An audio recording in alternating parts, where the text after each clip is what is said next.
alright. The judging begin. I am mama left. I say come and follow.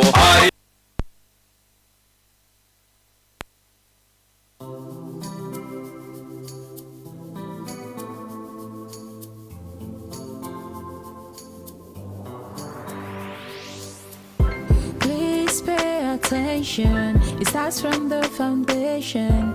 Everybody needs somebody.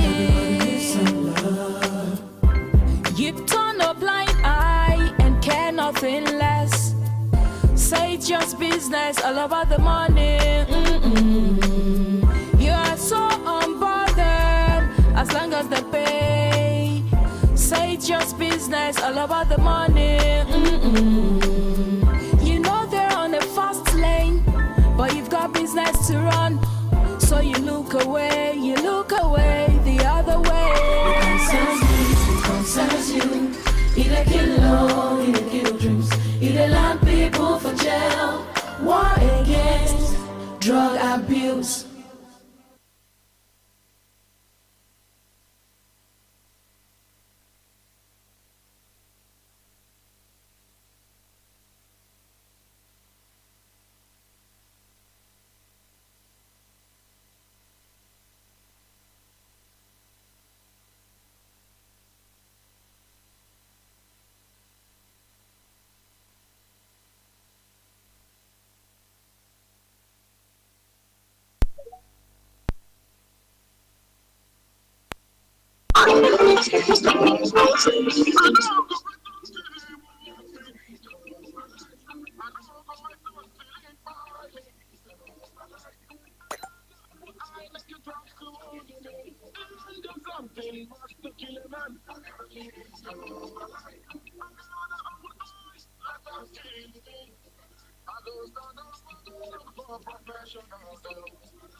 Hello and welcome to the NDLA Twitter space.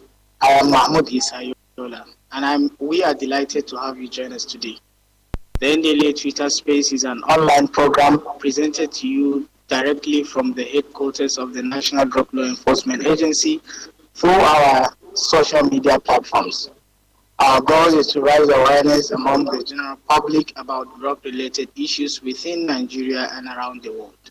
This program is recorded, so you can always revisit and listen to it later.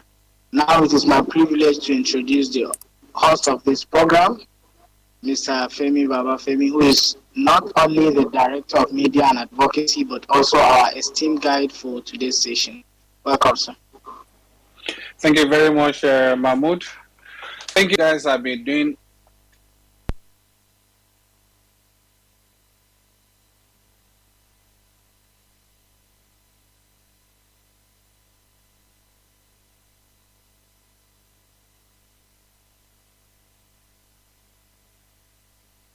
usually say to those across Nigeria, good morning and a good evening to all of those joining us from other parts of the world, be it Europe, America, Asia, Middle East, and the rest of Africa. We're glad to have you again on this platform.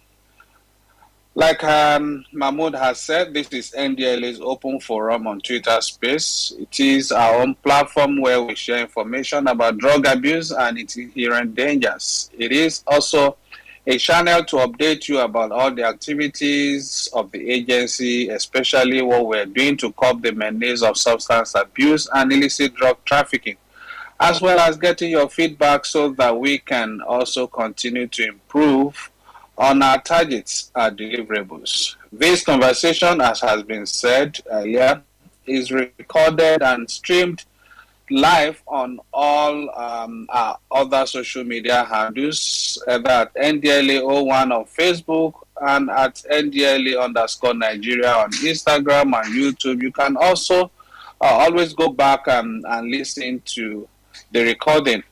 It's also a good one if you can also share with others. It's all about sharing facts with everyone around you so that we all can learn about this menace of drug abuse and thereby saving lives. Before I invite our guest today to make his presentation, let me remind you of some of, well, this time not me per se, but let us remind you of some of the activities of the agency this week that will come in our news highlight segment, which should be taken by our regular Blessing. Blessing, what do you have for us this week? Let's hear from you. Thank you.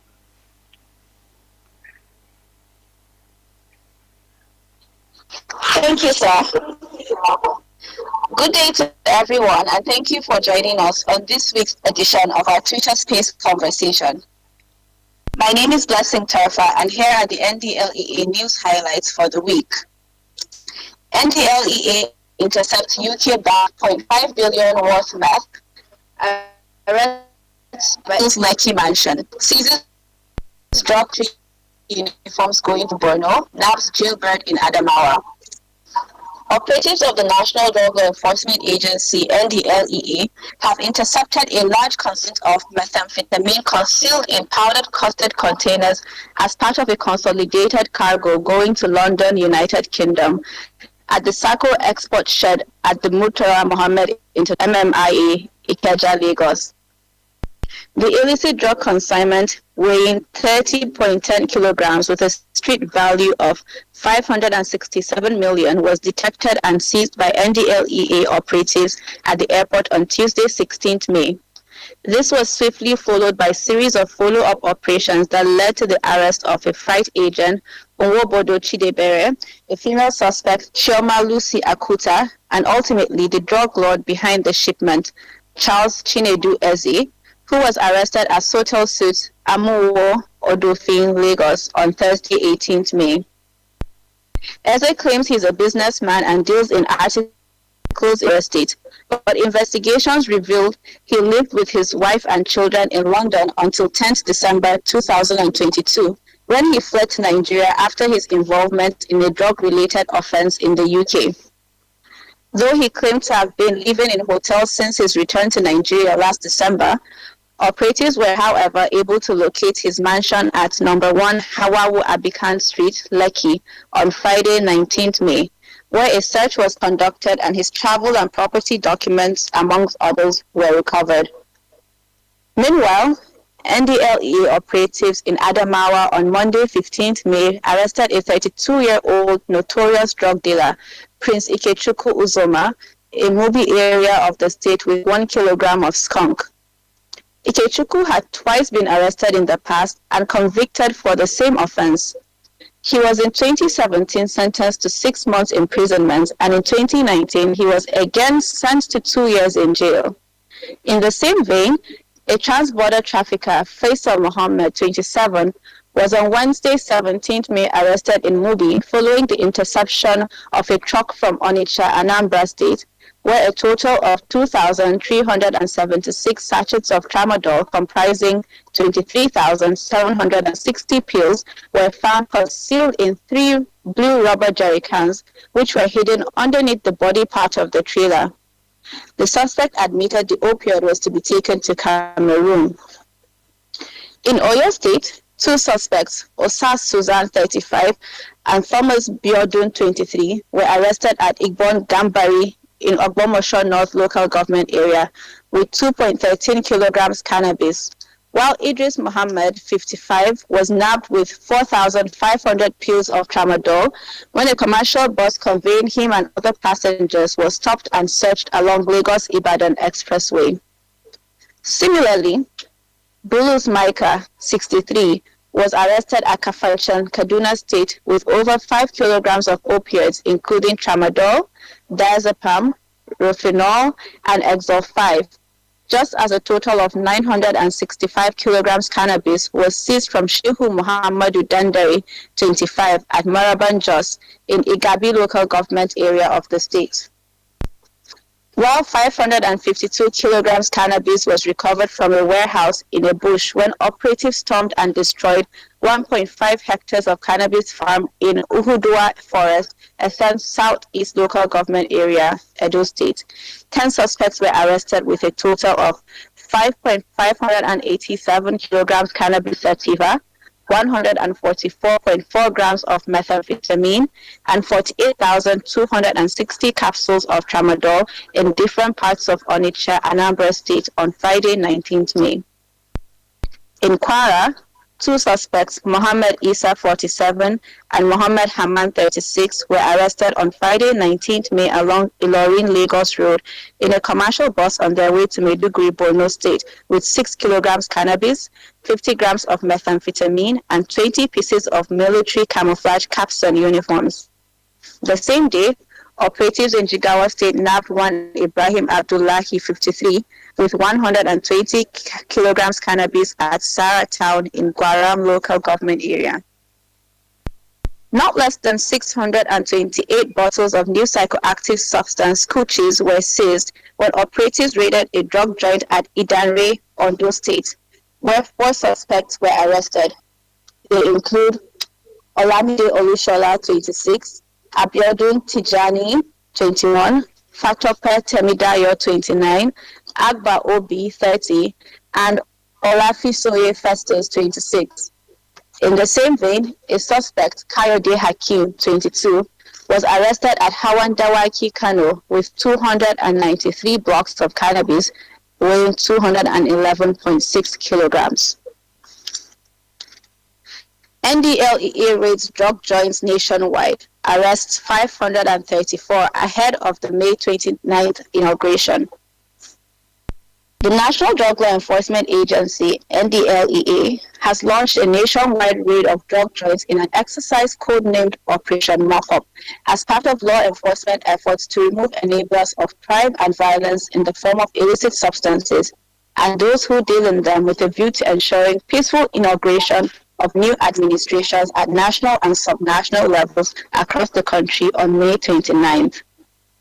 Not less than 534 suspects have been arrested in the first few days of the commencement of the operation, during which tons of illicit drugs, including cocaine, heroin, methamphetamine, tramadol, codeine-based syrups, cannabis sativa, and various new psychoactive substances, amongst others, were recovered across the states and the FCT.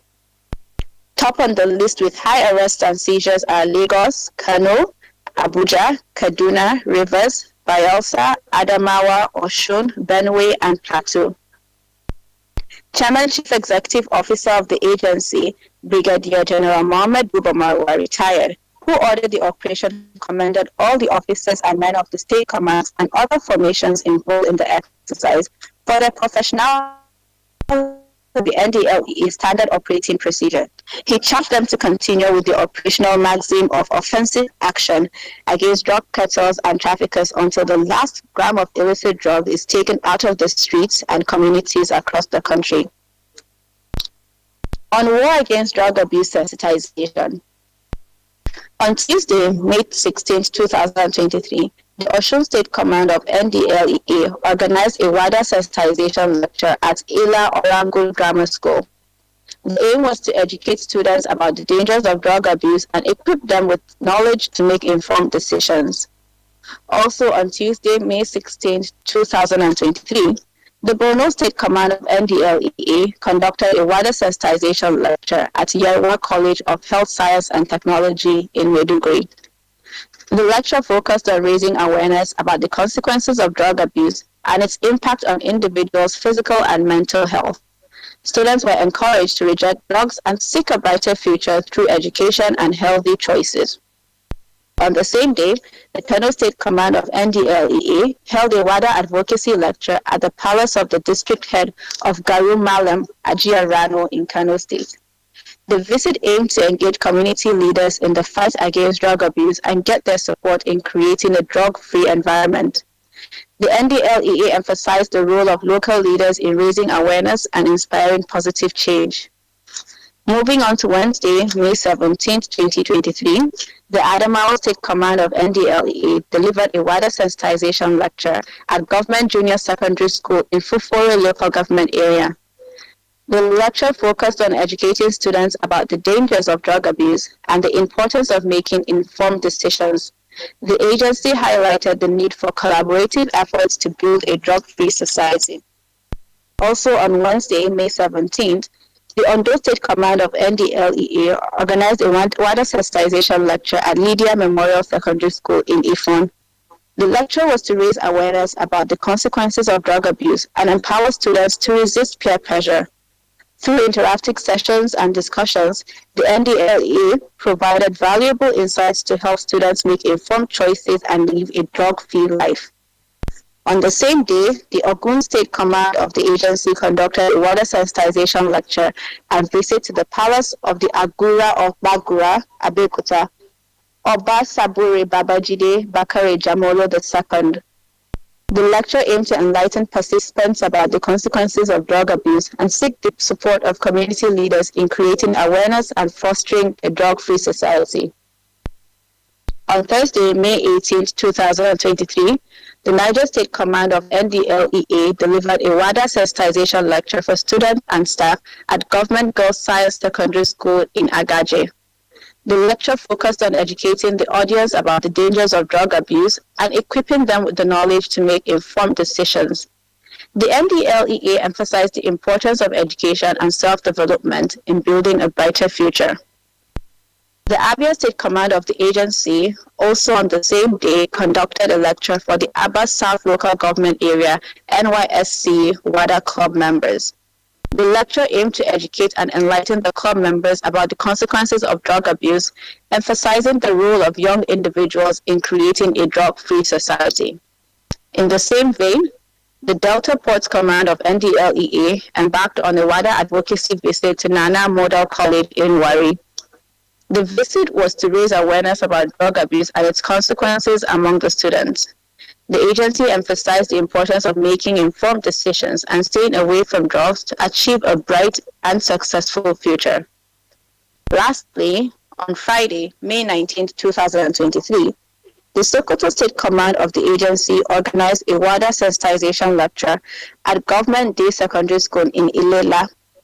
The lecture was to educate students about the dangers of drug abuse and empower them to resist peer pressure. That's all on this segment. The conversation continues shortly. My name is Blessing Terfa. Over to our host, Mr. Femi Babafemi. Thank you very much, Blessing. Welcome back from the news highlights segment. Let's quickly remind us about some of the rules guiding our process of engagement on this program today.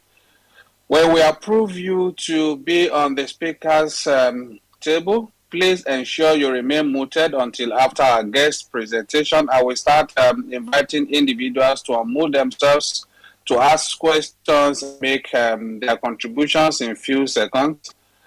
We do not encourage unauthorized interruption. Please note that we do not encourage unauthorized interruption. We don't also discuss politics on this platform. So let's all remain guided so that we can all enjoy and benefit from the conversation. Thanks for your usual cooperation. Like we also say, today's program will be as interactive as much as possible.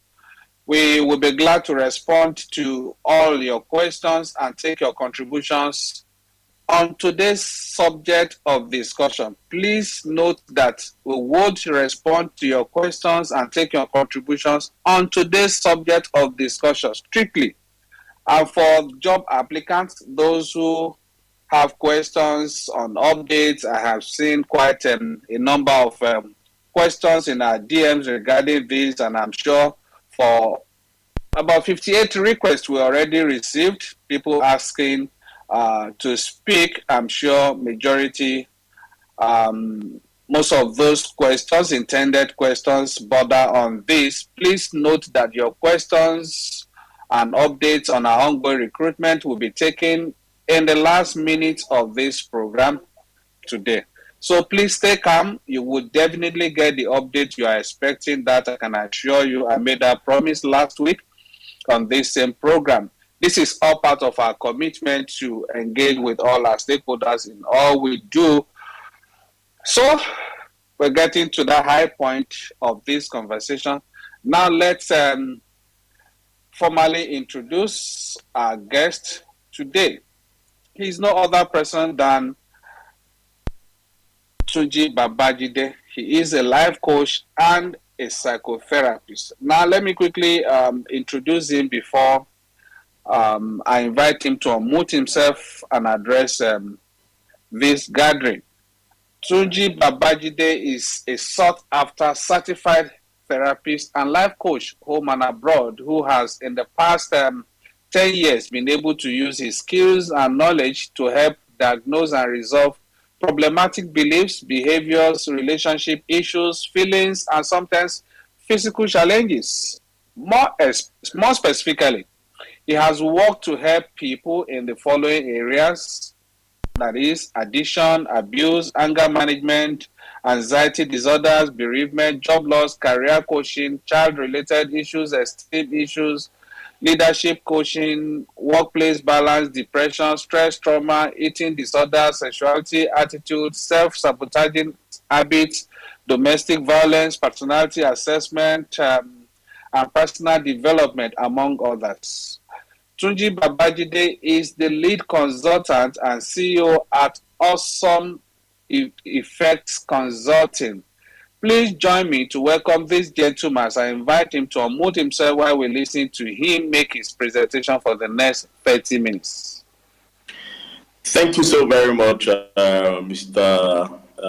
Femi. I'm grateful for the privilege and the honor to be here this afternoon. Thank you, Mahmoud, for the very warm interaction we've had lately.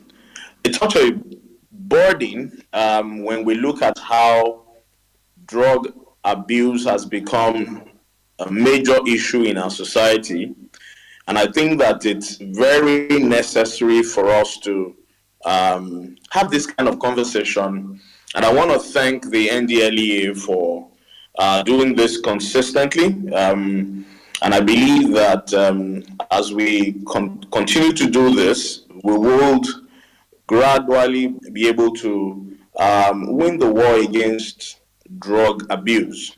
Let me start by the definition of mental health according to WHO.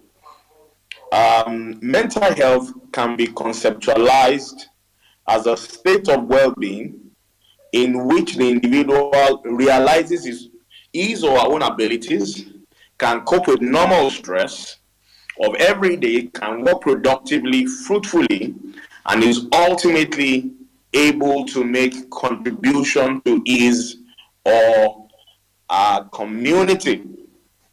Also, in my work with different people, I found out that there's a number of misconceptions about mental health.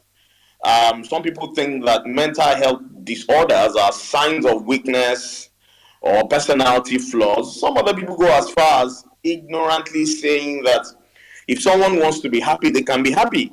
And if you ignore the problem and use willpower, the problem will simply go away. No, mental health issues don't go away that way. Some other people feel that, people with mental health disorders are violent. Other people feel that healthy people aren't affected by traumatic events. Ignorant people erroneously also say that if they are, it is because they really do have a mental problem. So there's a huge, stigmatization that we're dealing with in the mental health space. And it becomes important for everyone to understand that not everyone who has a mental health problem is picking paper by the road or is hallucinating. No. Time will not permit me to, go into all of that details. I'll just pick a bit because I have a lot to say in 30 minutes. And I believe that this will be very, very educative for you. However, it's also necessary to mention that mental health is a continuum because the spectrum of interventions for mental health challenges, society has a wide range of interventions for preventing mental health problems and helping people with mental health challenges, from the being well to becoming well to becoming unwell, to a point where you recover. That spectrum is there. But one key thing to note is that having an optimistic attitude regarding the outcome that will come out of the exercise when you come for psychotherapy requires commitment, requires early intervention. And I always like to say that optimism is key to gaining mental and health relief. Having said that, it will also be of note to mention, the place of psychotherapy in a very challenging world. And when I say challenging world, that's globally, from the Western world to Africa to Nigeria. It's really a challenging time depending on what part of the divide that you stay in. However, what then is the impact, or how then does psychotherapy come in challenging periods like this? So I'd like to start by saying that psychotherapy is an approach for treating mental health issues.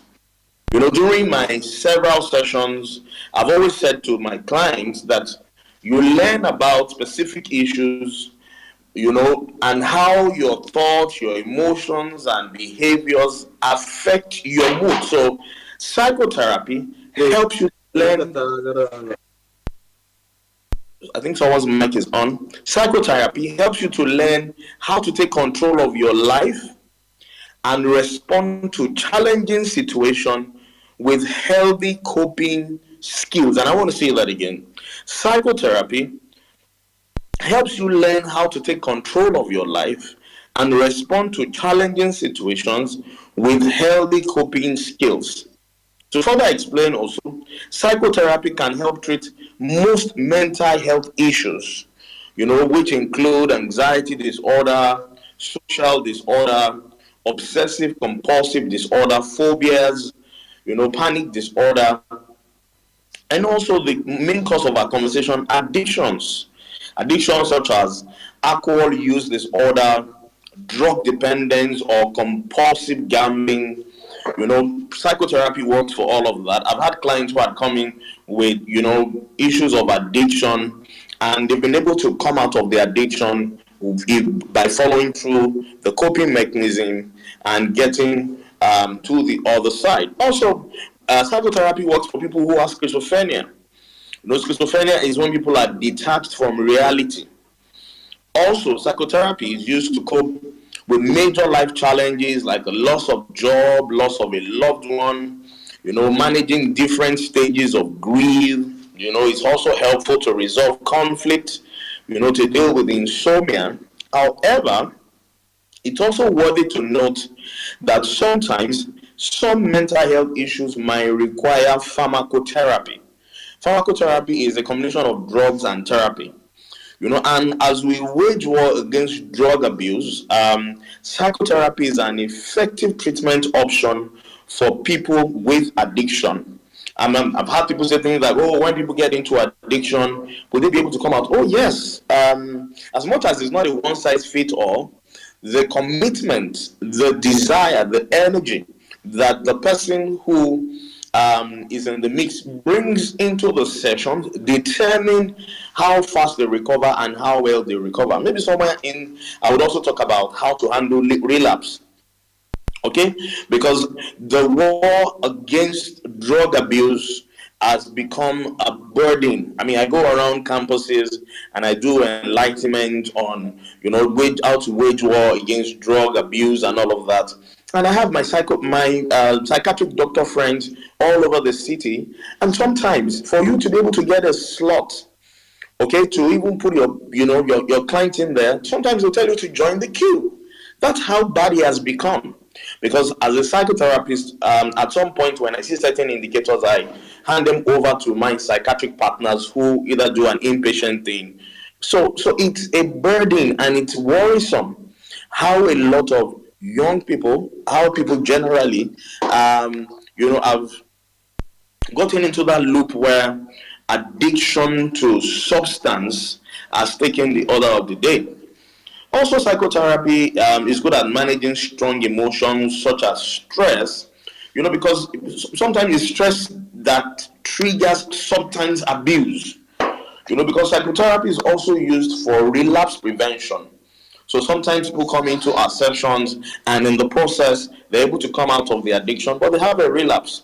It's also necessary that psychotherapy is deployed so that it can enhance the coping skills and ensure that the feeling, the thought, and the behavior begin to have all of those desired energy. So what are the barriers that people might experience to psychotherapy?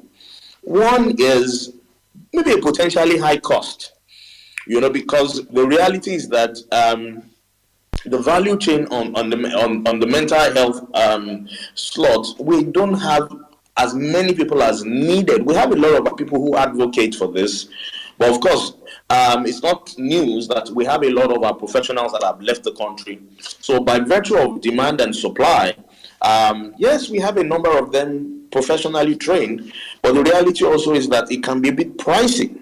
And that's why sometimes I appeal to NGOs, I appeal to religious organizations that we can partner to set up a therapy hub. A therapy hub is a place where people who have mental health disorder can come in, mental health issues rather, can come in and can have therapy at a subsidized rate, or can even have it as part of the CSR. Okay, and I think that is something I want to really admonish, that people would partner with the NDLA so that we can have therapy hubs where we can do massive education on the consequences of drug abuse, because a lot of people don't even understand. They don't do consequential thinking. Because it's the disease of the neural system. Once you start once, it's self-replicating. All right, so yeah, the high cost is there. That can be a barrier. Then also the stigmatization. Some people just feel, oh, once I have this, I need to go to a religious organization. If I go to a psychiatric doctor, I go to a psychologist or psychotherapist, I'm mad. No, there's so stigmatization. We also need to wage war against. Then people have negative opinions and they're very judgmental about psychotherapy. Okay, another limitation that might create a barrier, another barrier that can be caused by people not accessing psychotherapy is also their location. There are some people who are in certain areas who they just can't, have access to maybe the rural areas and all of that. They can't have access to psychotherapy. However, social media, or rather the internet, has made it very easy. I mean, I have sessions with people outside of Lagos, outside of the country, by different social media platforms, and really that becomes very, very effective. So substance use or addiction also depends on where someone is in their recovery. Because sometimes people have asked me, is it everyone? It depends on where they are. Because the treatment approach includes intense inpatient treatment. Another treatment approach also is intense outpatient treatment. Then we have the residential inpatient treatment. All of that are handled by certified psychiatric doctors across our nation and across our city. All right. So while there are multiple approaches that can help recover from substance abuse use disorder, psychotherapy has been shown to be one of the most effective treatments. Okay, so yes, no matter how much of the addiction the person had, gotten into, it's also necessary to note that addiction is a progressive narrowing of the things that bring one pleasure. I want to say this again. Addiction is a progressive narrowing of the things that usually bring people pleasure. Because you see, dopamine is increased doing certain activity, hugging, gisting, and all of that.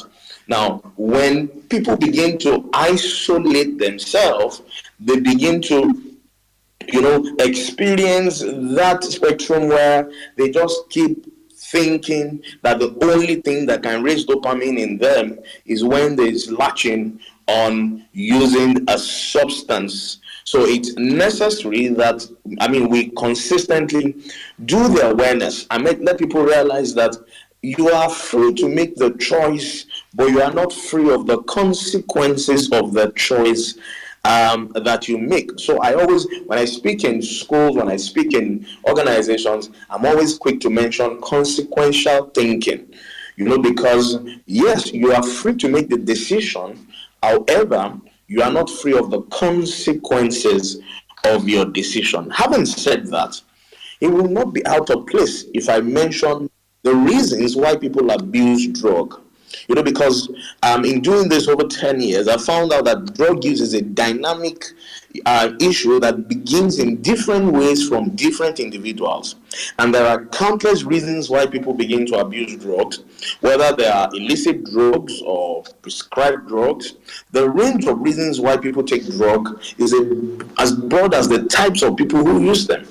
So drug addiction can affect anyone. Okay, no one is immune to it, of any background, and of any social economic status. Where my office used to be, somewhere in Lekki, my office used to be a particular place. There was an abandoned building right behind my window, and you see people dressed in white shirts, beautiful looking suits, and they will come there to take this substance. And I'm wondering, so anyone who feels that is for people at the rock bottom of the pyramid, no, it can affect anybody.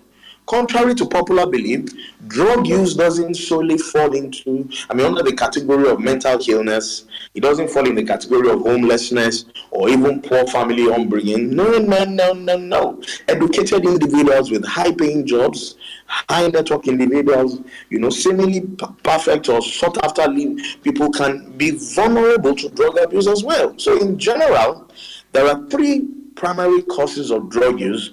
Within these main causes, there tends to be a reason as to why people start to use the drug. Certain people may face several different factors which are, on their own, are a reaction to the use of drugs. But these are all the result of some sort of emotional, psychological, physical categorization of the causes of drug use. And I want you to listen to me attentively. One, emotional, feeling that they need drugs to fill a void in their lives, whether it is stress, it's trauma, it's relationship issues. I had a client a few weeks ago, and she had been the survivor from domestic violence, so she just decided that, okay, since I've been betrayed and all of that, I'm just latch in and use drugs to feel that emotional pain. Unfortunately, she's stuck. I had to do 1 or 2 sessions with her before I referred her to a psychiatrist. She's presently in an inpatient treatment, very intense one, with one of the partners that we have. Another one is physical. Feeling like they need the physical effect of a high, or they feel low to physical. They feel physically that they fulfill better when they take it. Another one is psychological. The general feelings of inadequacy towards themselves or the world. So they use drugs to boost their confidence, their self-esteem, ability to make sense of the things and the world around them. And there are many reasons as to why individuals also abuse drugs and why they vary greatly from individual to individual. I would also be necessary to mention a few. Some people, young adults, use it for experimental purposes. As at a young age, I found out that many individuals are curious as to what happens when you take drugs. And because of this end of experimenting, to them it seems quite harmless. However, this is not an uncommon way for an addiction to occur.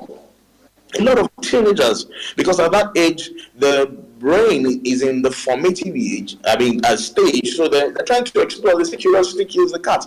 Curiosity is a good skill to have to increase your curiosity quotient, but not substances. And you see, a lot of people, because of the experimental purposes, triggered by peer pressure. Peer pressure is another thing.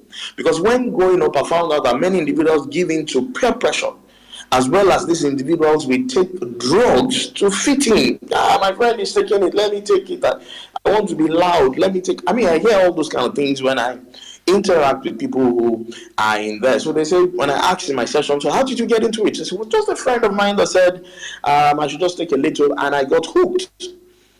Okay, another reason, because of the brevity of time, is loneliness.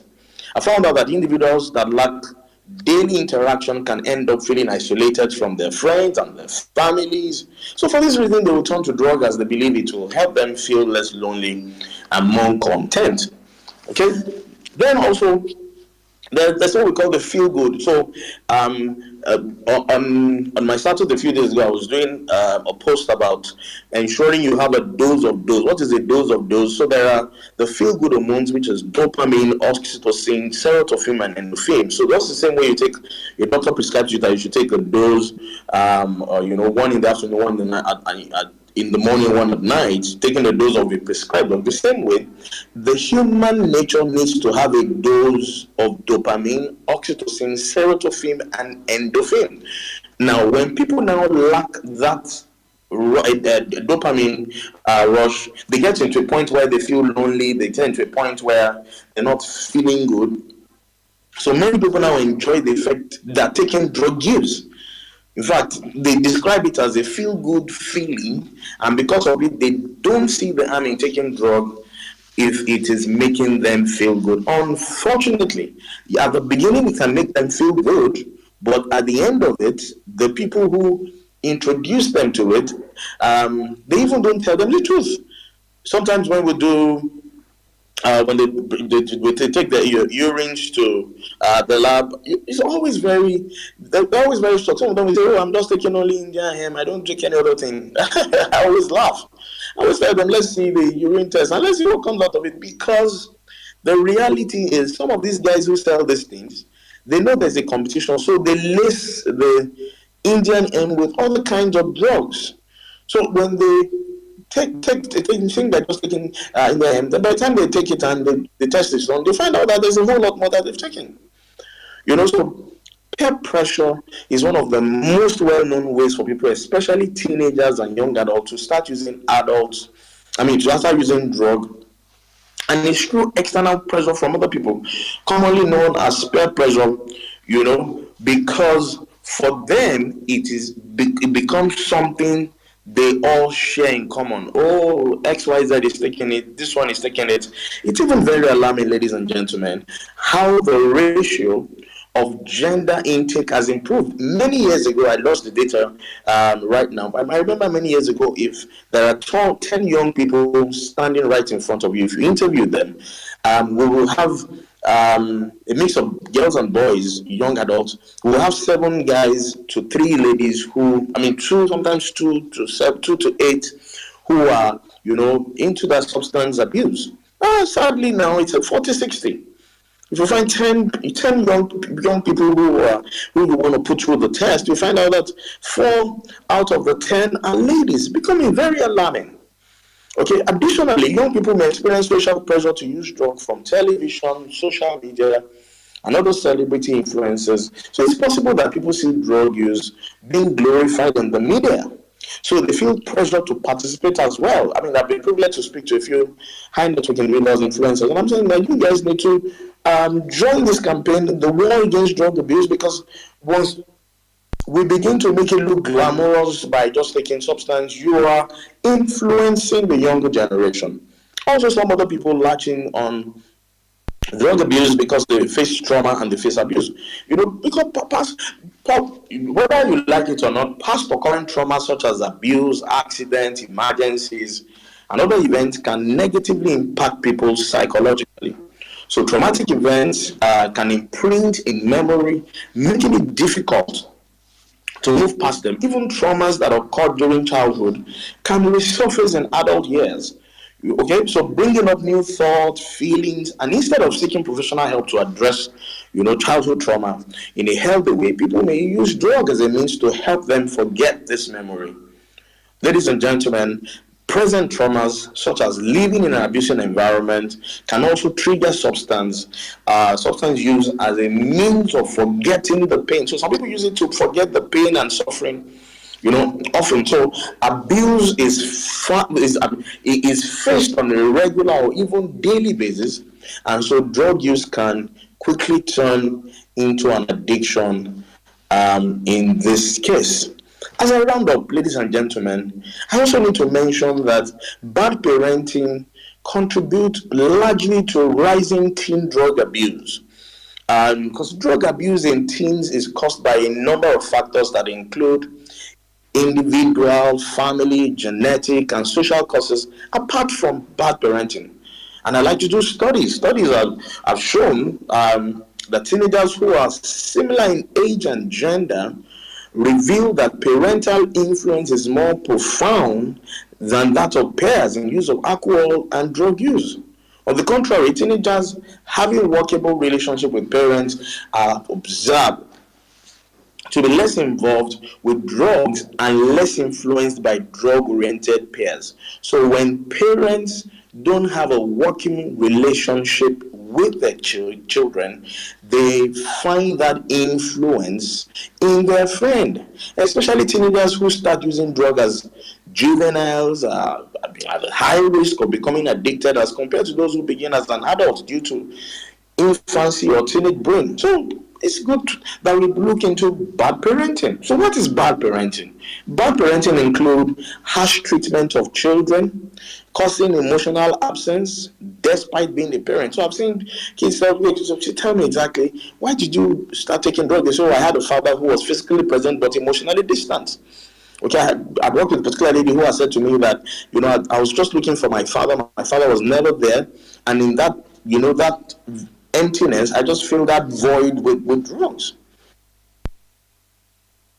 So giving silent treatment to exercise control, abusing alcohol or substance in front of children, neglecting their basic needs, lack of parental support, not being able to cater for children's needs because of everyday disputes and non-monitoring of the children, among many other things. Bad parenting hinders a child's, and the psychology in the long run. I always like to say, I was speaking to someone from the National Orientation Agency, and I was saying it's important that we do massive parenting education because there's a total misconception about who should be a parent. And I jokingly like to say that the fact that you can pay rent does not mean you can parent. So the increasing numbers of teenage drug abuse are mostly attributed to bad parenting. Okay? And it's very useful to also discuss in detail how various components of bad parenting can cause children to abuse drugs.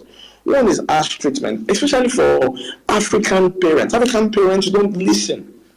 Okay? Majority, I don't want to generalize, majority don't listen. So when the kids don't feel, or the teenagers don't feel heard, they go to their friends who could listen to them, and they begin to get vulnerable to what they are teaching them. So harsh parenting can include yelling, eating, verbal or physical threats, usually result in aggressiveness among children, besides other emotional, behavioral issues. And I always say that the fruit does not fall far from the tree.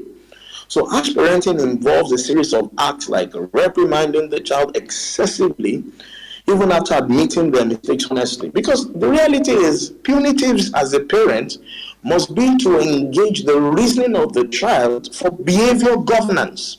A lot of times, children or teenagers are shouted upon, okay, they are traumatized in the process, then they begin to lose trust in their parents because they fear their parents don't listen, okay, among many other things.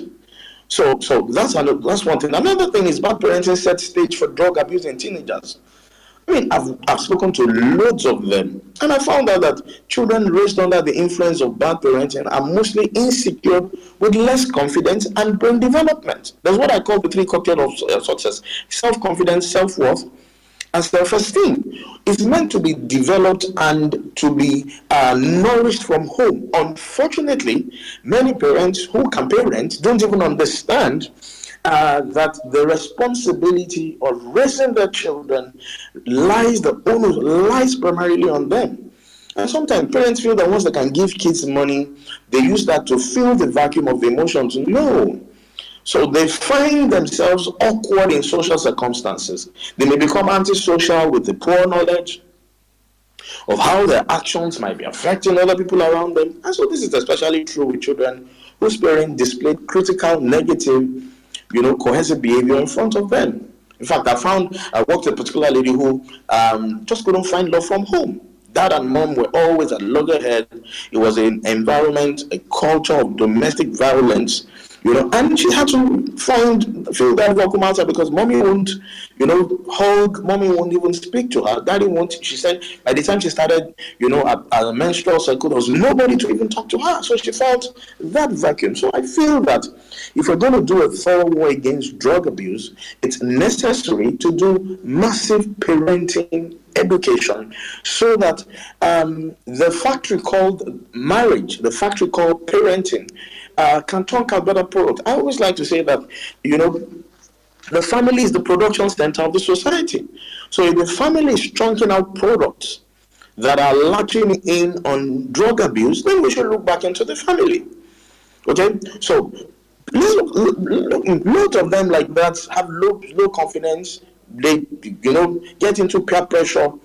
So it's important that we thoroughly look into the place of parenting. Is important that we also, I'm appealing to organizations to budget as part of the CSR so we can have therapy hubs where psychotherapists can come and partner with organizations, and where people who can afford psychotherapy can enjoy the benefit, and they can get massive education on war against drug abuse, and we can begin to have a better hold on the menace that we have in our society. I want to thank you so very dearly for listening. I wish I had more time, but I think I'll take a few questions if my host, Mr. Babafemi, will permit that. Thank you once again, Mahmoud. Thank you, Femi, for this time. Have a good afternoon. Very well. Awesome presentation there. Thank you. We indeed still have a lot of time with us on this space because I know quite a lot of people are sending in questions. So in the course of the conversation, you would definitely be responding to their contributions, their questions, and so indeed we still have the next 1 hour together. Thank you once again. Our guest speaker today, and that is Tunji Babajide, who is a life coach and a psychotherapist. Thank you very much for that presentation. I'll note that one of my key takeaways from your presentation is this, I think I'm not sure if I'm quoting directly or paraphrasing, but indeed he said, you are free to make a choice, but you are not free of the consequences of your decision. That is very key, very germane. Please let all of us note this. You are free to make a choice. Oh, I'm free. It's a free word. I'm free to do this. I'm free to do that. I'm free to take cannabis. I'm free to take, it's a herbal thing. I'm free to take tramadol. It calms me down. All those kind of things. But then note that you are not free of the consequences of your decision. That is very important. We quickly move. Okay, before we move into taking your contributions and questions, let me also remind us that indeed the agency has a drug abuse call center with a toll-free helpline. There at the center we have quite a number of counselors, psychologists, psychotherapists, mental health experts, psychiatric doctors who run shifts 24/7. That helpline, we'll be making that available on this platform. The helpline is 0800 1020 3040. I repeat again, the helpline is a toll-free helpline. You don't need to have credit before you call it. The agency bears the cost of your call, of your conversation on that line. Is the helpline again is 0800 1020 3040. Anybody in any part of Nigeria, in your home, in the comfort of your home, you are free to call this. You don't have to think, people will see me if I walk into a rehab center. Now you are free from your room, on your bed, and the sofa in your room to make a call to 0800 1020 3040, and our experts, professionals will attend to you on that line. And for those who may want to be discouraged by the fact that they can't speak English or they can't speak Pidgin, you can also call and talk in your own, any of the three major languages, that's local languages, that is Hausa, Igbo, Yoruba. Our experts are also well groomed to talk to you in those languages. Once again, please feel free for anybody, any member of anyone battling with substance abuse, please feel free to call them. They will speak with you, assess you. If you have to go through teletherapy, they will go through that with you. They will take you through that. If they have to refer you, they will check our data and see the nearest location where they can refer you to and follow through with you. Thank you once again, our guest today. Now, quickly, let's go to start taking the questions and contributions. Like I said before, please, this conversation is strictly about mental health and the need for psychotherapy in challenging times. We'll take discussions on this and not on any other thing. So we don't want to be derailed. We don't want to be drifted. We don't want to drift. And again, towards the end of this conversation, we would be giving updates for those job applicants who are looking up to us for updates about the process. That I can assure you, you'll get some updates today. Now, let's take the first person here. College reporters, please quickly unmute yourself. In a few seconds, please, let's have your thoughts or your questions. Okay, thank you so much, Mr. Femi. Thank you, the speaker for today. My name is Philip Omale, representing College Reporters. First of all, I really want to appreciate the speaker. When you talked about going to campuses and saying that there's a whole lot of advocacy at your initial statement, I really appreciate you for that. My focus still remains the youth and the students in our institutions today. Believe me, the approach of treating mental health is needed in the society. And not only in the society, it is needed in our academic sector, precisely our colleges. And when I talk of our colleges, I'm talking of our tertiary institutions, polytechnics, college of education, universities. There is a high need of psychotherapists in our academic system. Why? Because if you look at our institution today, basically we only have institutions that are not conventional universities, that don't have the UPTH teaching hospitals and the likes of them. The university clinic has, to an extent, is limited to some facilities available in the institutions. And when you are talking of a student who is emotionally depressed, having some behavioral problem, having a PTSD or ADHD, you can see that it's a whole problem in the institution, in our universities, in our academic sectors. But the issue is that how do we handle this? Because, I keep saying that youth are the leaders of tomorrow. And when we have a clean youth, when I mean clean, when we have a healthy youth that is mentally fit, you have a better society. But the more we have youth who have mental issues, are troubled, have behavioral problems, we have a whole lot of society to sanitize. So now, when we talk about this, you see that there is need for psychotherapists in our education system. Beyond the counseling unit, I believe attention is less, it's minimum. Some students don't get attention from parents. They look abandoned. Only getting help from friends to friends, student to student. Imagine a situation where okay, thank you. So imagine a situation where you have students who have poor CGPAs and academic performance. You see that a whole lot of things can lead them into drug addiction. When they have emotional problems, behavioral problems, poor academic performance, they believe that taking of substance will boost or will help them. So in conclusion to this, we know that therapist is expensive. We know that when we're talking of mental health, it is expensive, but I strongly recommend that beyond advocacy, which we are doing, which we keep putting up, there is need for therapeutic or psychotherapy unit in our institutions. If possible, I strongly recommend that beyond having a technology schools, conventional schools, let us have a therapeutic school in the country.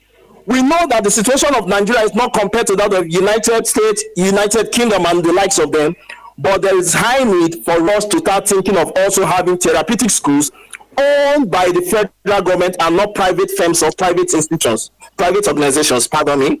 So I think the speaker who heard me clearly, I really appreciate you for this, and I feel that beyond advocacy, we know it is expensive, but let the nation begin to gear towards having therapeutic schools that will enable proper attention to drug abuse as a result of emotional problems, behavioral problems.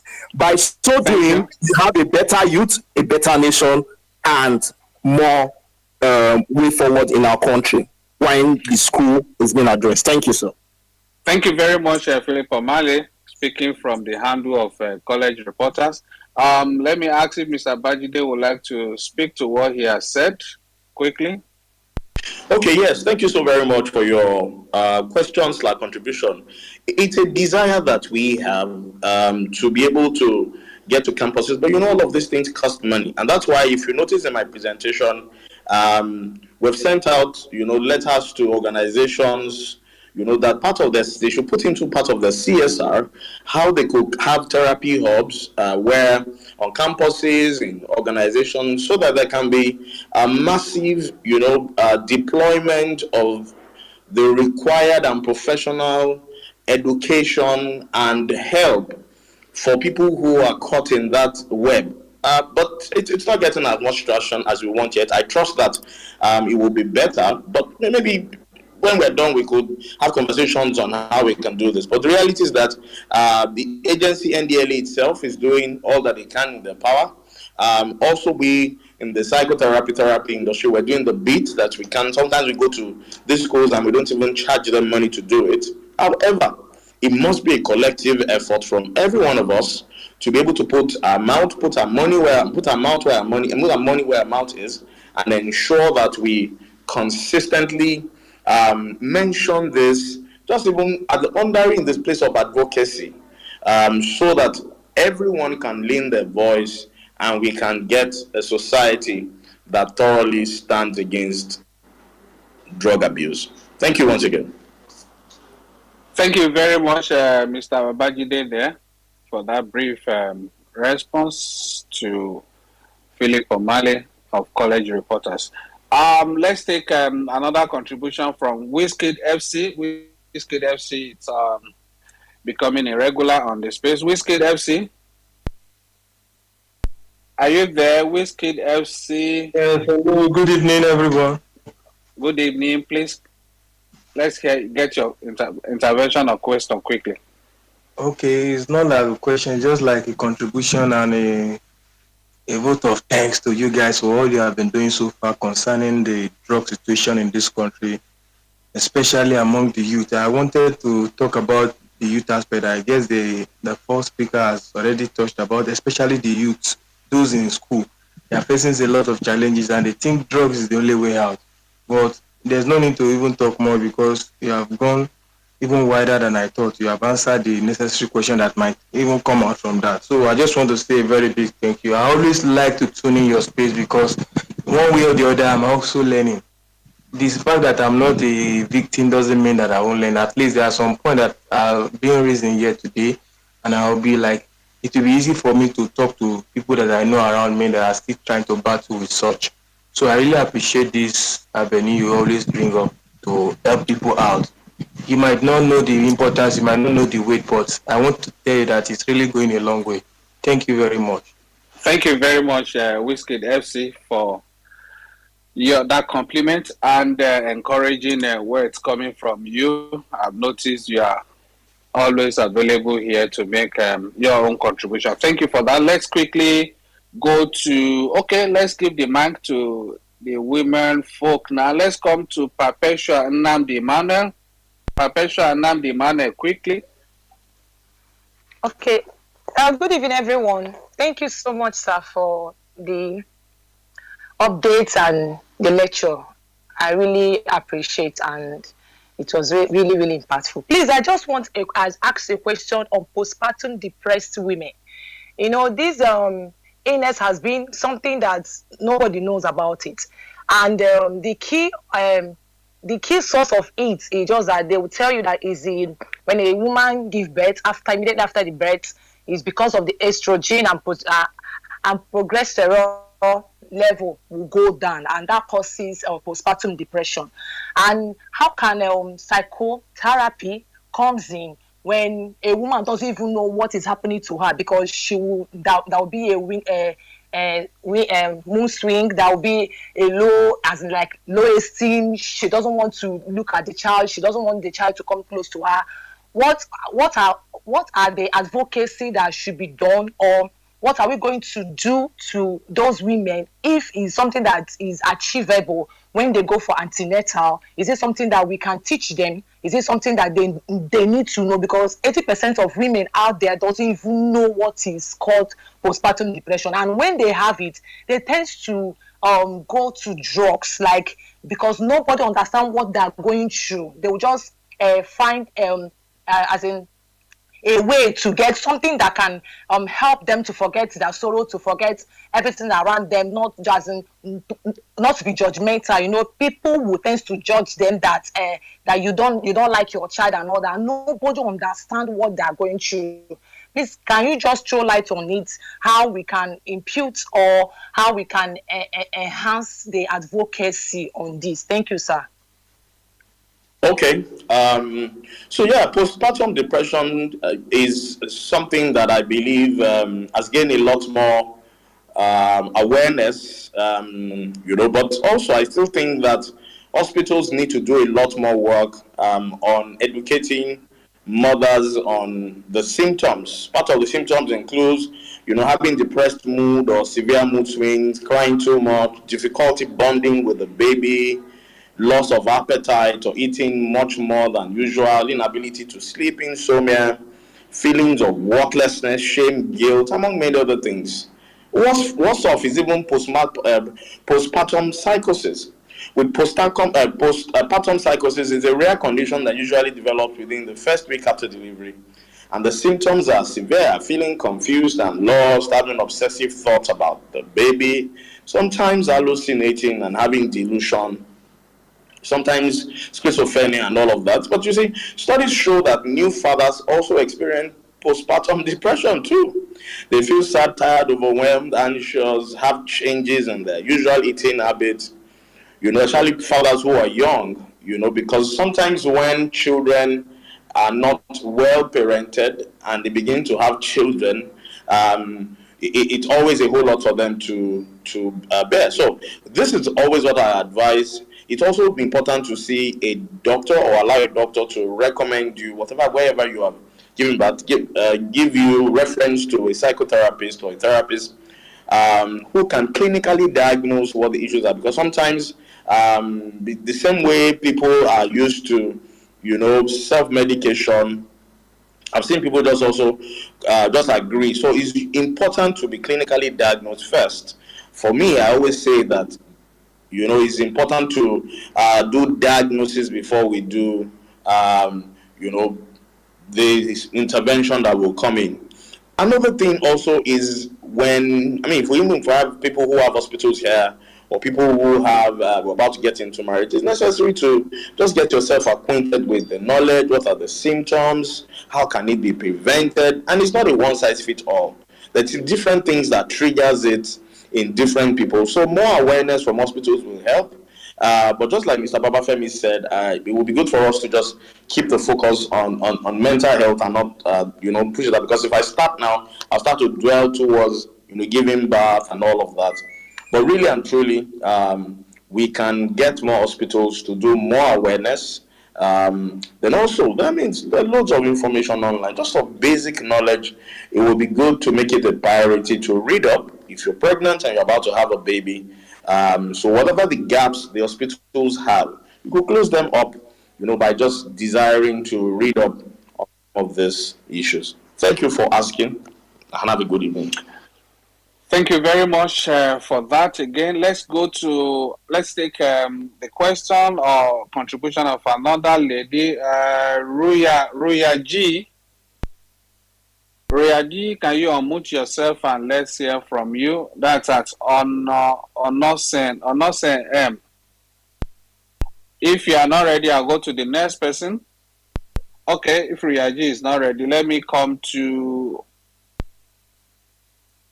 Dr. Mayflower. Dr. Mayflower, can you unmute yourself? Let's hear from you quickly. Yes, thank you for giving me the opportunity I'm going to make a contribution concerning this case, this issue entirely. One of the key issues here is the issue of our attitude to seeking mental health care. I'm a resident psychiatrist, and we see a lot of this. And if you look at it in our society, the attitude to seeking mental health care is poor. You understand that when people see an individual that has a road traffic accident by the side with a broken leg, people are likely to offer help and convey the person to seek treatment. On the other hand, when people see an individual with a broken mind, For instance, someone walking around wearing dirty clothes, wandering aimlessly, they perceive that the person is actually a threat to them, instead of them seeing an individual that has a problem that seek help. And one of the things that causes such poor attitude to seeking mental health problem is because of stigma. So people go around with a lot of things, having a lot of mental health issues, whether it is addiction problem, whether it is depressive illness, even learning disabilities, and a lot of things. And most people don't seek help because they are afraid that if they go to mental health care facilities, people will say they are crazy. So that aspect of stigma and other cultural beliefs that mental health problems are basically caused by spiritual etiology has actually contributed in such issues. But the first speaker actually discussed about the issue of addiction. Most people, when we talk about addiction, they don't seem to have a full grasp of the idea. Drug addiction is actually a complex illness characterized by compulsive and at times uncontrollable drug craving, seeking, and even use, which persist in the face of extremely negative consequences. So it's no longer, people see it from the moral aspects of view, where they see it as a behavioral deficit. It's actually a disorder once an individual reaches a stage of addiction. And people take a lot of substances, not knowing that they only see hard drugs like cocaine, cannabis, methamphetamine, and others as drugs of abuse. But by definition, any drug that acts centrally, that is on the brain, and alters mood and behavior of abuse, whether it is a drug or it's a locally produced substance from plants or it's a synthetic material. And people fail to appreciate the gravity, of the number of individuals that use a lot of psychoactive substance. They downplay the issue of gender disparity. In the past, people seems to think that mostly the drug use is limited to males, whereas this time around, things have drastically changed. And I appreciate the first speaker for also explaining one of the key motivators why people use drugs. People use drugs to forget certain painful conditions, to enhance their functions. Some take it for fun. Some are actually taking drugs to manage psychiatric disorders. Some individuals have depressive illness, anxiety problems, but they do not go to the hospitals and seek expert treatment, and therefore they rely on individuals, their peers, to tell them, take this, it's going to make you feel good, and so on and so forth. And these individuals, as they take these things in order to manage such conditions on themselves, on their own, they end up having another problem, and they get addicted to such kind of drugs. And people do not really understand the scope. The first decision to actually take any drug or psychoactive substance is a choice of that individual. But after an individual use such drugs over a period of time, he or she loses that voluntary decision, and therefore now the drugs end up controlling him. The first speaker also spoke about how addiction starts. Addiction, it's important to understand that it's a developmental disorder. For instance, first incidence of use of drugs, about 1.5% of individuals start using drugs at less than 12 years of age. But a whopping majority of 67% initiate drug use between the age of 12 to 17 years. That is at such ripe teenage age. And there are a lot of things. Because if you look at it at such stage, people are more susceptible to peer pressure, the hormonal changes, the emotional changes that individuals undergo at such ages make individuals to perceive the world differently acting on impulse, and so on and so forth. And therefore, they are more susceptible to being influenced by peer pressure. So there are a lot of problems that drug abuse brings. Social, for instance, individuals that are intoxicated, they are more prone to having accidents or injury. People that drive under the influence, people can get serious damage to their organs after taking high dose of drugs. Individuals that are intoxicated, young men and women, will be absent from school, from work. It also makes people engage in high-risk behaviors. And then with regular and excessive drugs, of course, health problems do come in: damage to the liver, the kidney, development of other mental disorders, damage to individuals' finance, damage to relationship, damage to family life. And for individuals that have developed dependence, of course, those drugs they have impaired control on their life. Drug-centered behavior, where one's life is centered towards seeking a drug, using drug, and recovery from the effects of the drug. Social isolation, social problems, and when one attempts to stop, he has withdrawal symptoms and other psychiatric problems, as well as other health problems. So it's important for us to understand that when it comes to issue of drug addiction, it is a medical disorder and therefore requires treatment. And the treatment can be biological treatment, can be psychological treatment. The biological treatment, individuals require certain drugs, certain medications, prescription drugs, in order to help them to manage, for instance, the effect of withdrawal, effect of intoxication, and others. And then there is the psychological treatment. That is where psychotherapy comes in, the motivational interview, effective stages of change, and so on and so forth.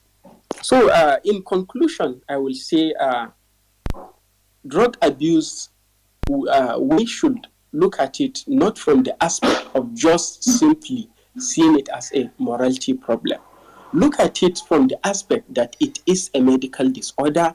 Individuals require help and support from family in order to get through it. And this stigmatization of such condition actually help. And one of the issues that also encourage individuals to engage in drug abuse is the fact that you look at the mainstream media in the movies, they portray the top guys in the movies as individuals that use drugs. The musicians in their music, they display open use of drugs, cocaine, smoking, and other things, which young individuals from 12 to 17, which you have the initiation of drug use of 67% of individuals around that age bracket that are most susceptible to such influence, they take these individuals as role models. So I think this aggressive campaign and the celebrities, of course, when it comes to music industry, can help by reducing the rate at which they show the use of drugs in their songs and so on and so forth. That will actually help. This is my little contribution. Thank you. Thank you very much, Dr. Mefla. Obviously, you have quite a lot to share with us. I'm sure we would definitely be bringing you on this space very soon. Mahmoud, please note Dr. Mefla will surely be bringing him on this space. He has quite a lot to share with us. Now, if I may ask, I don't know whether our guest speaker, Mr. Babajide, has something to say to what Dr. Mefla has said. Please go ahead if you do. I have nothing to add. That was a brilliant contribution. I wish that we have more people who are this knowledgeable and passionate about the topic of addiction, substance abuse, so we could multiply the voice across nation, Nigeria, and beyond. So yes, thank you for your contribution. Nothing to add. We are grateful for it. Thank you, Mr. Femi. All right, thank you very much for that. Let's take the voice of another lady, Queen Lala. Queen Lala, can you unmute yourself and let's hear from you quickly? Quilala, are you there? Okay, Yes, please go I am. ahead. Please go ahead. Sir, I want to ask a question. Go ahead. Please go ahead. Okay. Sir, a person that has been using sleeping tablets for a while and decides to stop.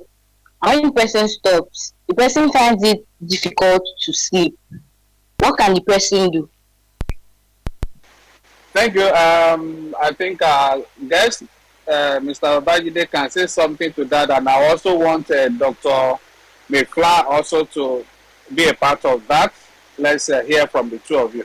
First, Mr. Babajide, then we'll have Dr. Mayfla.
Or emotional problem. Someone can have a depression, and then those worrying thoughts that comes up at night or whenever someone tries to sleep are the things that are preventing him from sleep. And therefore, someone with sleeping pills to induce himself from sleeping to sleep. And once the effect of such drugs wears off, then the problem there comes back. So it's just like someone using paracetamol in order to treat malaria. It just takes care of the fever, but it doesn't take care of the cause of the fever. So if I've answered you correctly, the problem is that one needs to see a psychiatrist for proper evaluation to know the cause of the problems with sleep, and then it can be managed. And if someone has already developed an addiction to such sleeping pills, of course, there are ways in which he or she can receive treatment and help, whether it's drug, psychological treatment, or a combination of both. Thank you. Thank you very much for that, Dr. Mayfla. We're glad you are part of this conversation today. I hope our guest speaker, Mr. Babajide, his network is stable now. Okay, let's move to the next, and that let's hear from Sama of Ilorin. That's Bello Lalekon. Sama of Ilorin, quickly. Good afternoon. All protocol duly observed. I just want to bring, because I think a few days ago, this particular drug issue, it has been a sensitive case that is ravaging the whole of, like, it's affecting a lot. When most of us felt we are less concerned about it, all these people, whenever those that are involved, they, in one way or the other, we are still going to encounter them in our society. And that's why, because most time now when we go to, I've seen instances where you go to all these joints, all these maybe drinking center, you see young girls coming with young babies, smoking shisha, drinking, and I think, I don't know maybe I will say I know the society is not celebrating them, but in one way or the other, all these children they are going to bring into the society. From what the guest speaker said, he said that the family is the producer of what comes of the society. All these people, they will bring these children into the society. Even the parents are not good. How will they be able to produce, to parent a good child? All these children, in one way or the other, still mix up with children that the good ones give birth to, and in one way or the other, they will be peer influence. So, not to take much time, my question is, first and foremost, is the only true drug that will get addiction or abuse? For example, somebody that maybe after being stressed is now taking coke, is an addict. That a cold coke, after taking a cold coke, you feel energized, you are being able to work for a period of time again.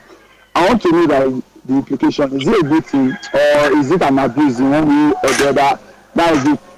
For example, about the sleeping, I know people whereby, but actually elderly person, if we don't help the person to rub aboniki balm on their body, they won't be able to sleep. They've been addicted to it over time.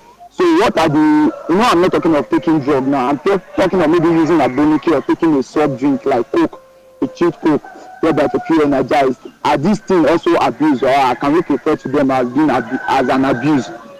Secondly, I want to ask, there is now a trend of things going out from I don't know, it's happening in the city, especially river settlement. They call what they call I don't know what they call it, but they call it adileni. There is one thing, they put it in their mouth, they hold it, they don't take it in, they hold it for a period of time, they throw it out. From when I try to make research from people that take it, they say, by the time they take it, it will work, all their bones will straight, it will make them feel energized. I mix in it. But I want to know, I know a lot of people that have experienced that kind of thing. What is the implication of that thing? Is it an adjunct too? And does it opportunity affect? Because someone was trying to tell me when I met someone else that rate at which people might start getting mad. I'm sure, like the way he was trying to express it, like when people just take things, but don't even know people take things.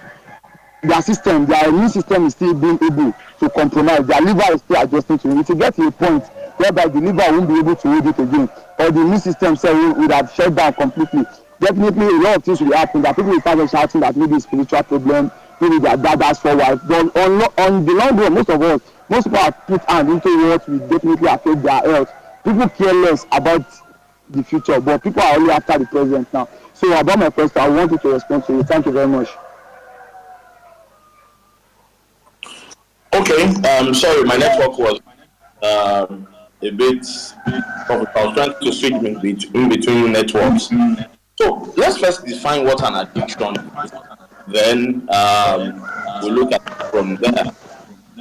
An addiction is a condition of being addicted to a substance or activity. Okay, so yes, anything that you take to a point where you begin to replace it with your regular activities, then becomes a problem. So addiction is a common problem, but help is available. Like I said, addiction is most commonly associated with gambling, drugs, alcohol, smoking. So it's possible to be addicted to just about anything. You could be addicted to coke. Then we now look at the causes. There are a lot of reasons why addiction begins. In the case of drugs, alcohol, this substance affect the way you feel, both physically and mentally. Just the way my colleague had said, these feelings can be enjoyable and create a powerful urge to use the substance again and again. So gambling may also result in a similar mental high. Question is whether it's coke or this, we should ask is how addictions can affect you. Because the strain of managing an addiction can seriously damage your work, your life, and relationship. So in the case of, substance use, in the case of drugs, or the coke you mentioned, an addiction can have serious psychological and physical effects. So you can be addicted to coke, you can be addicted to anything. And studies have shown that a person is at risk of becoming addicted, when it begins to now get them into a point. I mentioned dopamine the other time. So rather than getting the regular dopamine from activities, they get that dopamine feel from addiction. So yes, moderation is important in everything. Once you take coke, and if you don't take it on a daily basis, then you're addicted to it. Okay, and one thing about anything you're addicted to is that it's always replacing an activity that should be natural. So it replaces something that naturally should occur that is not there, because an addiction is a chronic dysfunction of the brain system that involves reward. It involves motivation and memory. It's about the way your body craves a drink, a substance, or behavior, especially if it is causing a compulsive or obsessive pursuit of reward and lack of concern over consequences. I said it the other time. I said, you are free to make your choice, but you are not free of your consequences. Okay, so someone experiencing addiction will be unable to stay away from the substance or stop addictive behavior. They will display a lack of self-control, have an increased desire for substance or behavior, dismiss how they behave. Their behavior may be causing problems. So over time, addiction can seriously intervene with your daily life. Like the person that I spoke about, if they don't rob aboniki, the person will be able to sleep. But that's a form of addiction. Okay, so yes, it's important that we also know that there is what is called the circle of control and the circle of concern. Now, what I found that you're saying is you found people take this drink, that drink. I see all of those people, especially when you go to mechanic workshops and all of that. The reality is that it's a concern that you can't control. You can only talk to people that you maybe have, relationship with, but it has become a culture. So, and before you can totally, stop a culture, requires multiple voices. Once those people find their livelihood from it, and people can testify to the fact that they took a particular mixture that helped them, also can become an addiction. So, yes, I see those things here and there. The number of people that we get mad, I see all of those. Unfortunately, we don't have, enough data to back up a number of things. But the reality is, it's a problem that has to be looked into. It's an issue that, government needs to put a lot more budget into so that there can be a lot more awareness. Because sometimes people don't know that no one dies of old age. People die because a vital organ wears out faster than the other parts of the body. And some of these things that wear out, they're likely caused by some of these things that are taken. So that's my, my answer to the question. I'm sure my colleague also would like to add to that. Thank you.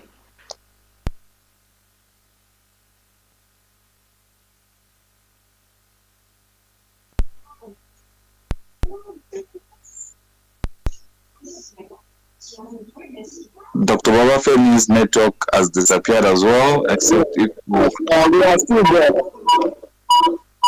Oluwadara, if you can hear us, please unmute your microphone and speak up. We are trying to get him back. We have a network glitch here. We are trying to get him back on the space. Oluwadara, can you hear me? Yes, good evening, sir. Yes. Please unmute your microphone and speak up. We are listening. Okay, I just want to make a little strong contribution to the matter we have been deliberating on. In my own opinion, I would say that from my observation around here, I live in Osun State. I came down here from Kwara State, but then I discovered that this issue of addiction is basically from mindset, communal mindset. For instance, I attended a function whereby I were like 12 of us there. I was the only one that did not join in drinking, and then there is this way they try to rub it on your face, like to make you feel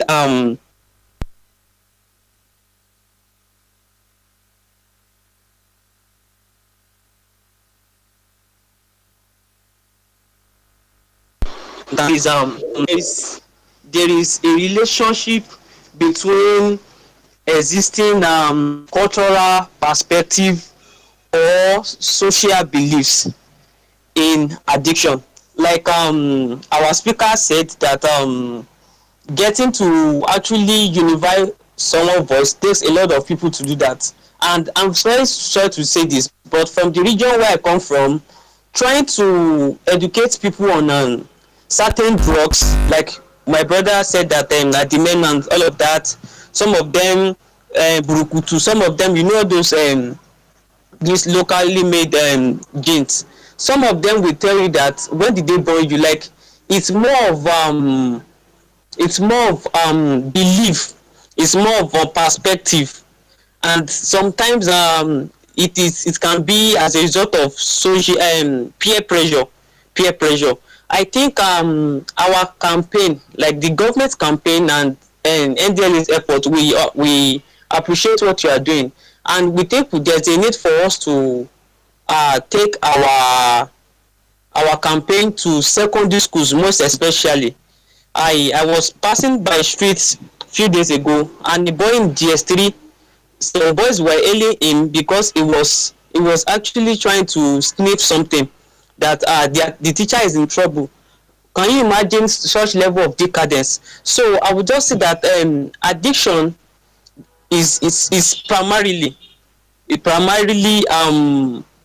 a function of the society that each and individual find themselves. So how do we come in? We can come in by organizing community-based awareness on such the effect of such thing, and how to cope with those that are addicted. We can even bring them in. Thank God, I believe we have outposts and rehabilitation centers. We can give people cards, like visit my therapy center. So that's what I can just say on this matter. Thank you. Okay, thank you for your contribution, Oluwadara. And I don't know whether you are just joining the space. Actually, we have the session.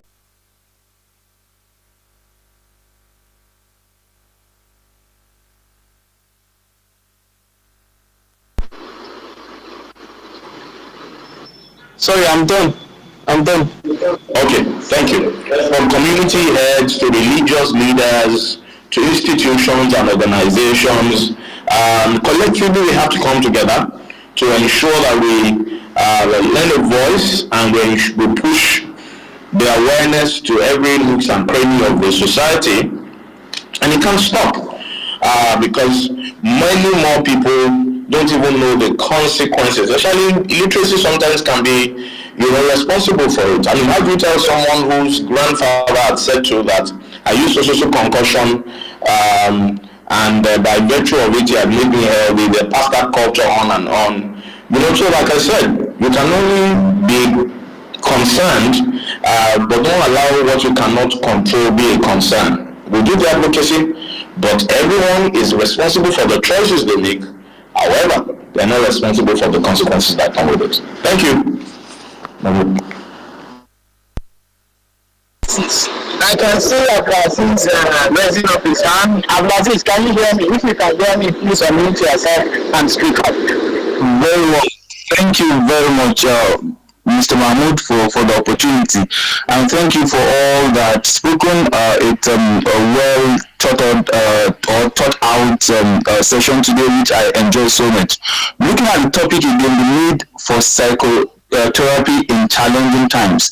My mind my eyes keep seeing that challenging times, so much so that I need to ask a question that, is there things that could be done during these challenging times before it even gets to the psychotherapy time? For instance, you are heartbroken, you are down, you have been applying for jobs you couldn't get, age is catching up on you, demands, so many things. Before it gets to psychotherapy, is there things that could be done? That is one. Secondly, is just like a suggestion to the NDLU that as brilliant, as wonderful as this space is, or this space is, I want to suggest if this kind of space could be replicated in maybe radio or television, because I look at rural areas where they don't even have the idea of internet. Radio is their most used medium or medium of information. If there could be a kind of memorandum of understanding that some media houses can take this issue, because it's a burning issue, as a form of their CSR to the society, to say, let's give NDLA weekly spaces, maybe channels or whatever medium or television or space like that, to say, let's have maybe NDLA weekly, and things like this are replicated without stopping this one, but are rather replicated on those spaces. I think those will be very, very, very, very effective to locations where, or to reach a wider audience. Let me use it that word. So what can we do, back to my question, in challenging times without necessarily getting to psychotherapy, is my question for the guest speaker. Thank you very much for the opportunity.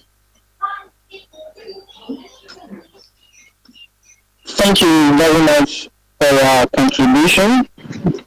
We are still trying to get the host, Mr. Femi Darafini, the NDLA's Director of Media and Advocacy, back to the space.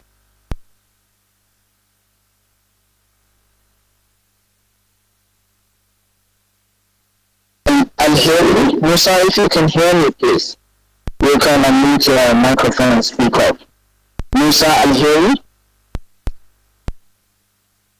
Musa, can you hear me?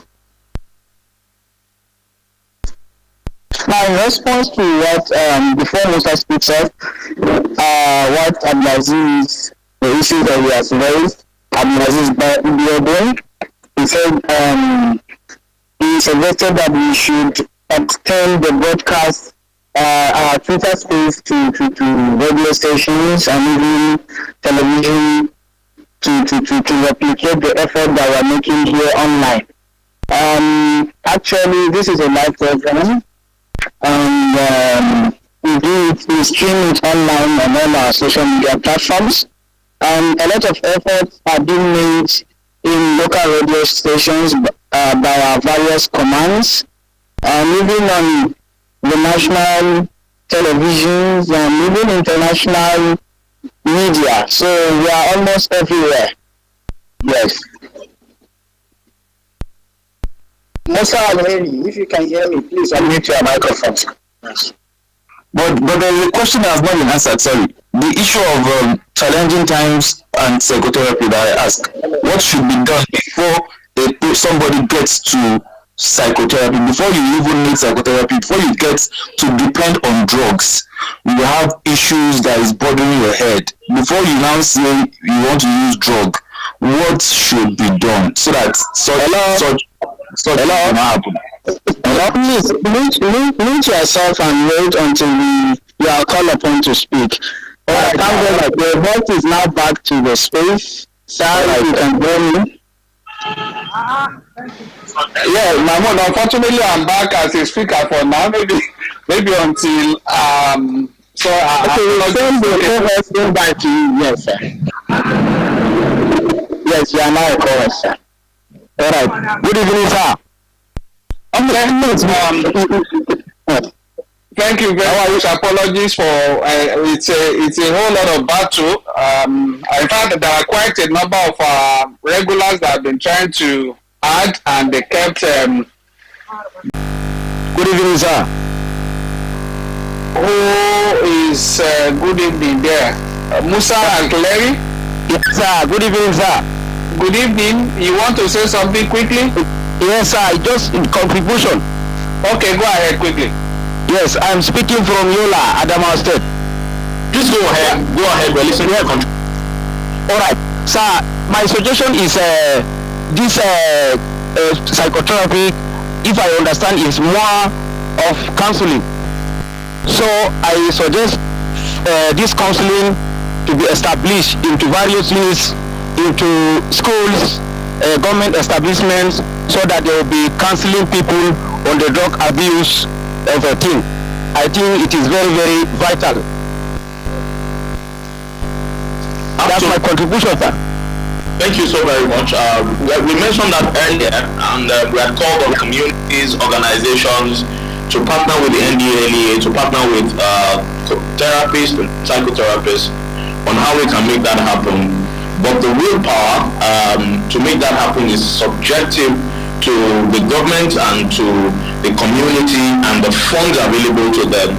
But trust me, it's a front burner conversation and it's a concern for Nigerian leaders, African leaders, and I'm sure that progressively we'll hit the rock, we'll hit the nail on the head, and we'll be able to do a lot more in the area of community advocacy, in the area of organizational advocacy, as we take this journey to the next level. Thank you for your contribution.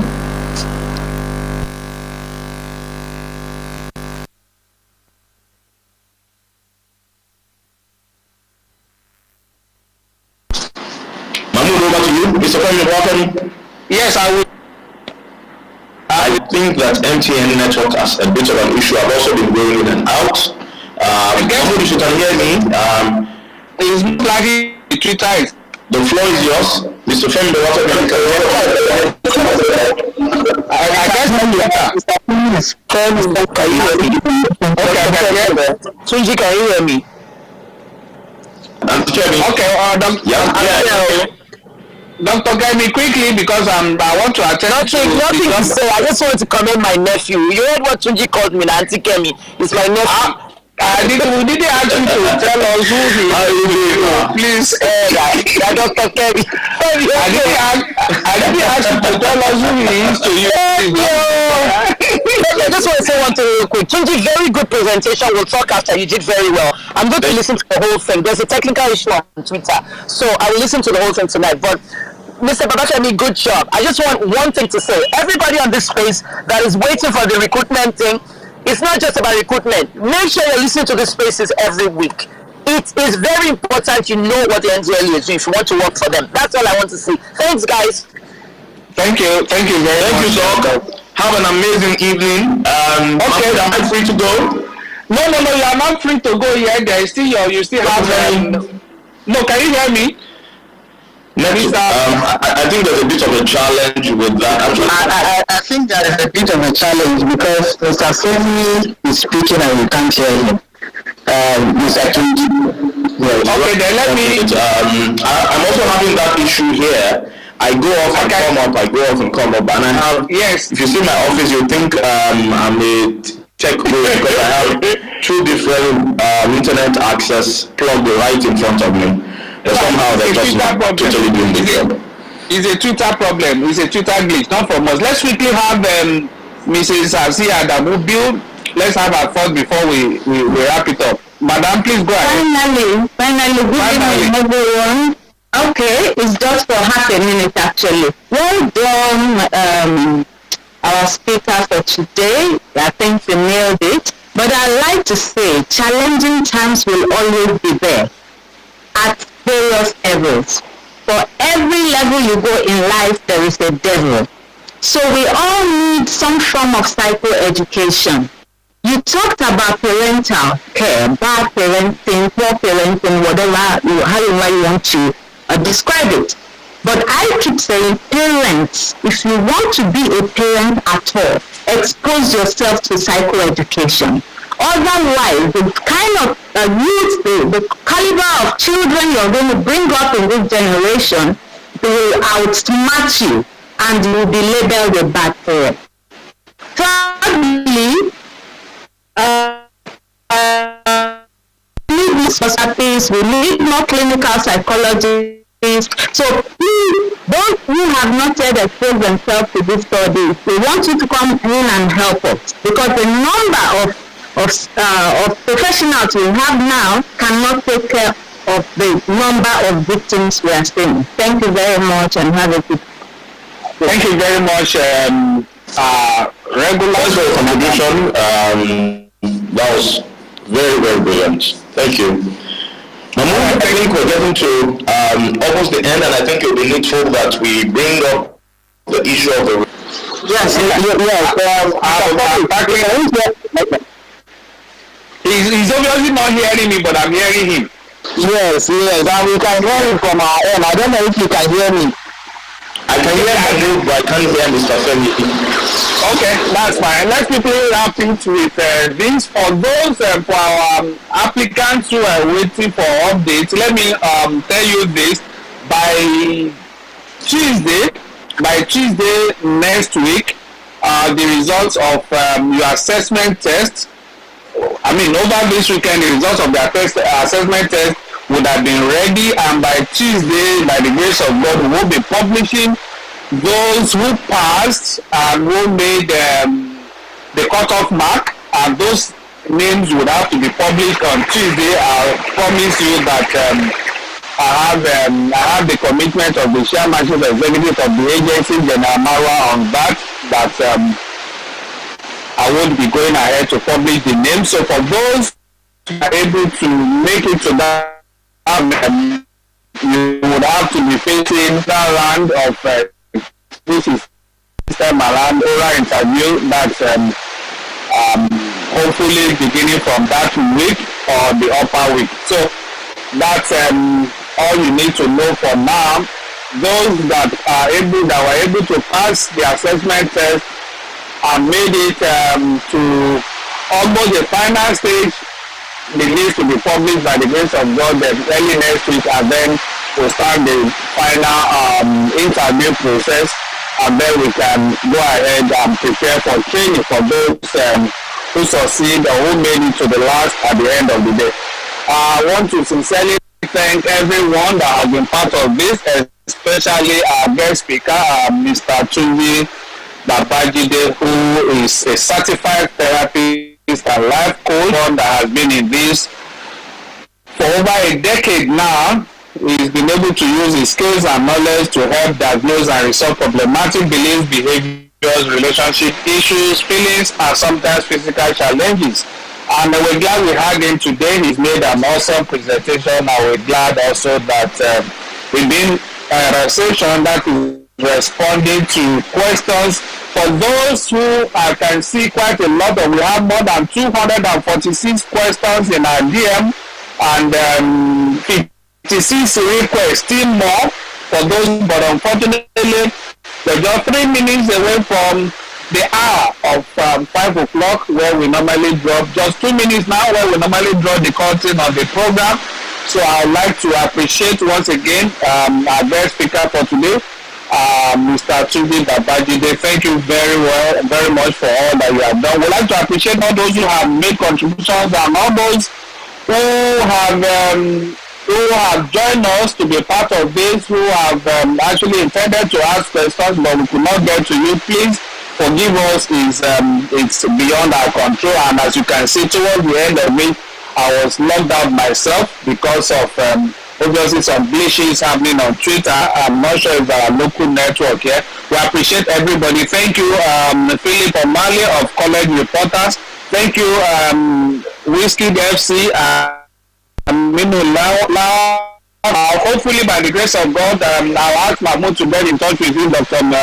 Mefla. I'd like to have you on this space so that we can get your contributions beyond what you've done today. Excellent contributions from you. I will know that quite a lot of people would definitely benefit from you.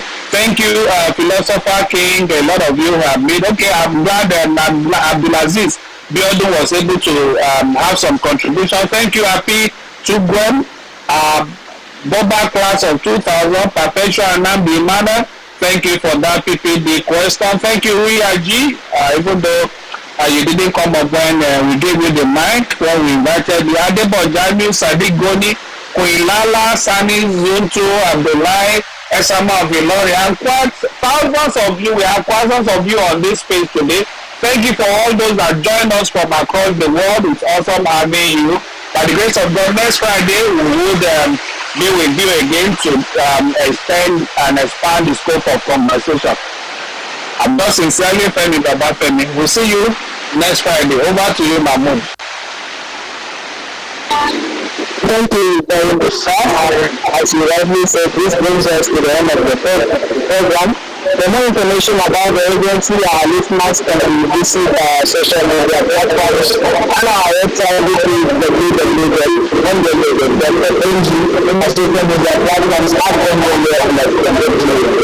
Thank you for listening. Give them a same-time message with another edition of this wonderful program.